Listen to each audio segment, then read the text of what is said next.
E se a linha que separa a razão da loucura não fosse tão nítida quanto a gente sempre pensou? E se, na verdade, uma precisasse de certa forma inventar a outra para poder existir? Pois é essa ideia, uma ideia bem radical que a gente vai explorar agora, mergulhando na história da loucura de Michel Foucault. O que ele faz aqui não é só contar a história da psiquiatria, não. Ele bota em xeque a nossa própria ideia do que é ser são. Olha só, para começar, Foucault já joga na mesa essa frase do Pascal que dá um verdadeiro nó na cabeça da gente. A provocação aqui é a seguinte: e se a tal da sanidade que a gente valoriza tanto não for a ausência de loucura, mas só a forma de loucura que a nossa sociedade escolheu aceitar? A que virou a norma. E essa ideia muda completamente as regras do jogo. A partir daí, Foucault lança a grande suspeita. A loucura não é só uma condição médica, sabe? Algo que sempre existiu e que um dia foi descoberto. Para ele, a loucura é uma construção, algo que foi ativamente definido, moldado e, o mais importante, expulso de cena pela própria razão. Essa é a pergunta-chave que move toda a investigação de Foucault. A grande sacada dele é que a razão precisou criar um oposto, um outro, para poder se afirmar. Para se estabelecer como a voz da ordem, da verdade, da luz, ela precisou de um espelho negativo, de um contraponto sombrio. E esse contraponto, bem, é a loucura. E essa citação do Dostoiévski, nossa, ela captura perfeitamente esse gesto. Foucault chama isso de um ato de razão soberana.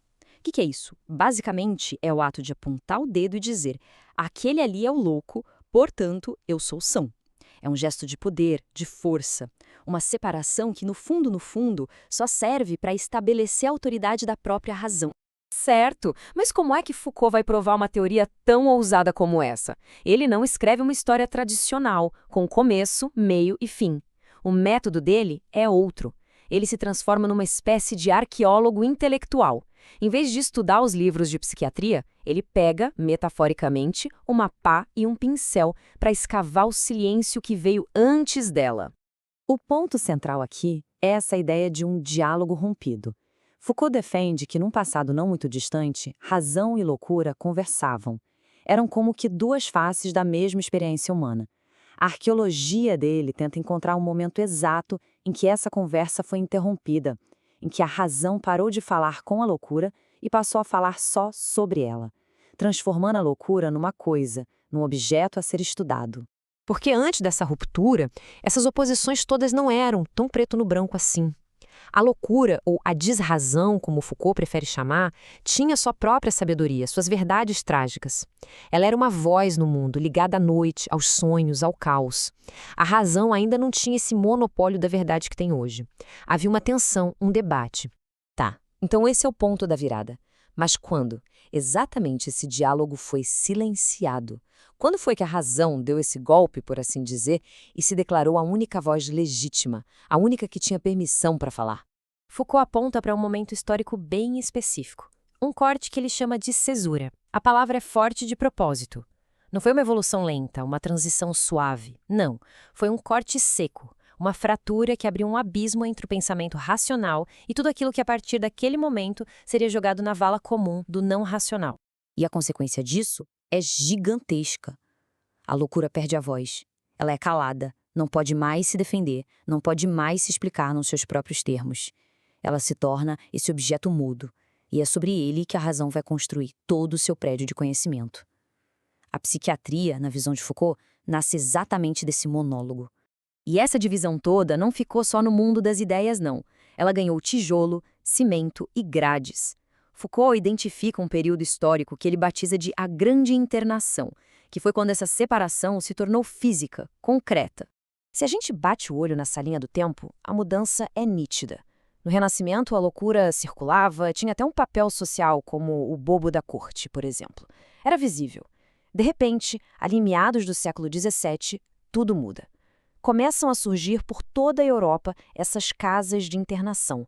E veja só, mesmo a famosa libertação dos acorrentados no finalzinho do século XVIII não foi um retorno ao diálogo. Foi só o começo de um novo tipo de controle, o controle médico. Foucault é muito preciso com essas datas.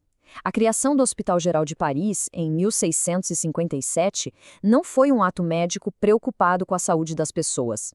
Foi, na verdade, um ato de polícia, de ordem pública, uma forma de limpar as ruas.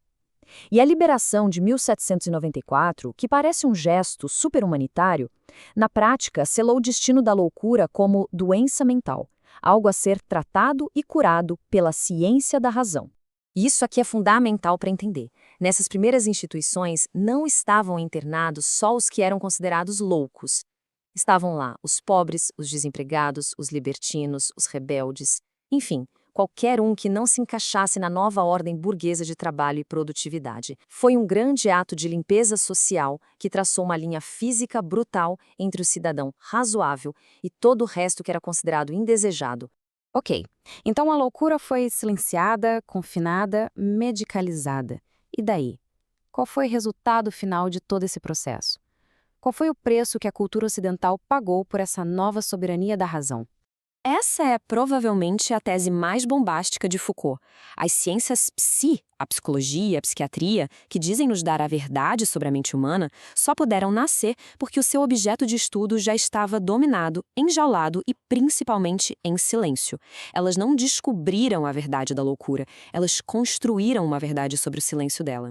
E essa frase, que é uma adaptação do próprio Foucault, amarra tudo de um jeito perfeito. Toda a autoridade do discurso científico sobre a loucura depende, fundamentalmente, do fato de que a loucura não pode mais falar por si nos seus próprios termos. A razão é quem faz as perguntas, dita as regras do jogo e, claro, fornece todas as respostas. E aí o Foucault dá um passo para trás e mostra que isso não é um caso isolado. Na verdade, é um padrão, quase um manual de instruções da nossa cultura. A gente tende a criar nossa identidade por exclusão. O Ocidente precisa do Oriente para se definir. A vida acordada precisa do sonho. A norma social precisa do desejo.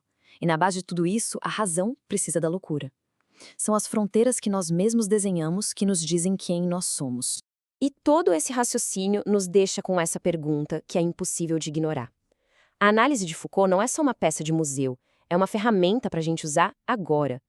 Que vozes a nossa sociedade hoje considera irracionais, inadequadas ou até doentes?